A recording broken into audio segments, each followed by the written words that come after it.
अलैकुम वरहमतुल्लाहि वबरकातुहू। उम्मीद है आप लोग सब खैरियत से होंगे। अल्लाह आप सबको अच्छा रखे।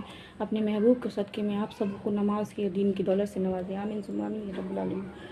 जो फजर के वक्त सोए होते हैं ना, खुदा की कसम, जब रिज़िक देने वाले फ़रिश्ते आते हैं तो फ़रिश्ते रिज़िक तो दे के जाते हैं, लेकिन उनके हाथ में नहीं देते जो सो के होते हैं, उनके मुंह में मार के जाते हैं।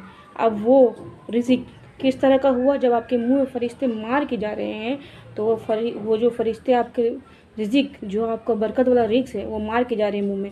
और जो फजर की नमाज़ पढ़ते हैं उनको हाथ में मिलता है उनका रिज़्क। और सबसे बड़ी बात, जिनका मुंह में मार के जाते हैं, जो सो के होते हैं, रिज़िक तो मिलता है, खाना तो खाते हैं। जो नमाज़ नहीं पढ़ते हैं खाना खाते हैं, बेशक आप में से जो भी देख रहे हैं, आप लोग भी खाना खाते हैं, पैसा भी आपके घर पे आता है, लेकिन बरकत नहीं होता उसमें। और आप लोगों की चेहरे की, जो भी नमाज़ नहीं पढ़ते, चेहरे की रौनक ऑटोमेटिकली ख़त्म हो जाती है। सबसे पहले तो फ़रिश्ते मुंह में मार के गए, जो रोज़ी का बरकत है। दूसरा, चेहरे की रौनक ख़त्म हो गई। तीसरा, घर में बरकत ख़त्म हो गई। चौथा, घर में पैसा आ तो रही है लेकिन उसमें बरकत नहीं होगी। वो अच्छे तरह आ तो रहा है, आप मेहनत कर रहे हैं, लेकिन उसमें बरकत नहीं होगी। और जो नमाज़ पढ़ते हैं उनको हाथ में मिलती है और उनकी रिज़िक में बरकत होती है, उनके चेहरे में रौनक होती है, उनको अल्लाह का रहम करम मिलता है, उनको अल्लाह अपने छाँव में रखते हैं, उनको कोई चाह कर के भी नुकसान नहीं पहुंचाता है, और घर में भी बरकत होती है। और जो नहीं पढ़ते हैं उनके घर में से बरकत रौनक ख़त्म हो जाती है, चेहरे से भी ख़त्म हो जाती है। अब कैसे लेना है रिज़िक, वो आपके हाथ में है। आपको नमाज़ पढ़ के लेना है अपने हाथ में खूबसूरत तरीके से अपने तोहफ़ा, या आपके मुंह में फ़रिश्ते मार के जाए और आपको नादत दे करके जाए।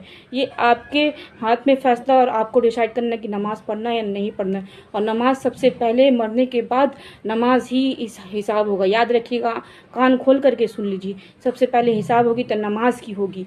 और आपके हाथ में कि आपको नमाज़ पढ़ना है, क्या करना है, डिसाइड आपके हाथ में। आप कोशिश कीजिएगा तब आप पढ़िएगा।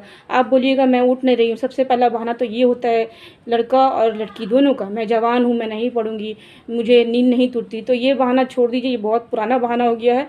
क्योंकि हर कोई रात भर जाग के रहता है, रात भर जागना गवारा है, टीवी देखना गवारा है, मूवीज़ देखना गवारा है, लेकिन नमाज़ पढ़ना गवारा नहीं है। तो ये झूठ की दुनिया से बाहर निकलिए, वरना फ़रिश्ते तो आपके मुंह में लानत दे ही के जा रहे हैं, और अल्लाह तो आपको वैसे भी लानत भेजते ही होंगे।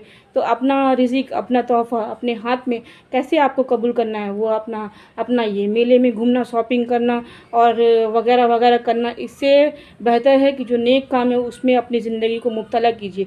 वरना जब आँख बंद होगा ना, तब अल्लाह सारा हिसाब लेंगे। कहाँ पैसा खर्चा किया, कहाँ जवानी गुजारा, कहाँ अपनी इबादत में इल्म तो दिया था लेकिन इल्म को खर्चा कहाँ किया, तब हिसाब दीजिए कि हम कितना भागते थे ज़िंदगी से, अमल से, नमाज से, कुरान से, रोज़ा से, ज़कात से, कितना भागते थे। भागिए जितना भागना है आप लोगों को। एक दिन आएगा जब अल्लाह हिसाब लेंगे, और अल्लाह का हिसाब बहुत पक्का होता है। अल्लाह हाफिज़, खुश रहिए।